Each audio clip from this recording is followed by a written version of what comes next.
Sabi ko kanina, wala akong nararamdaman. Sa totoo lang, wala talaga akong nararamdaman. Hindi ako galit, hindi ako disappointed. Nothing at all. Kasi pointless naman na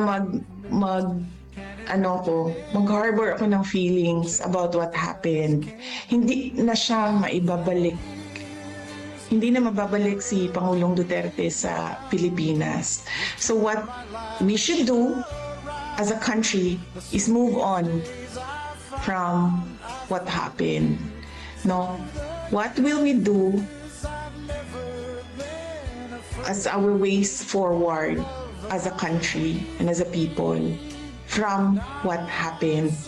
Magalit man tayo, walang papupuntahan yung galit natin. Dahil hindi naman yan sila papanagutin ng pamahalaan eh. Nakikita nyo yung mga sagot nila, wala na sa ayos, wala na sa rason, wala na sa common sense, wala na sa batas. Pero walang magagawa laban sa kanila. So we should move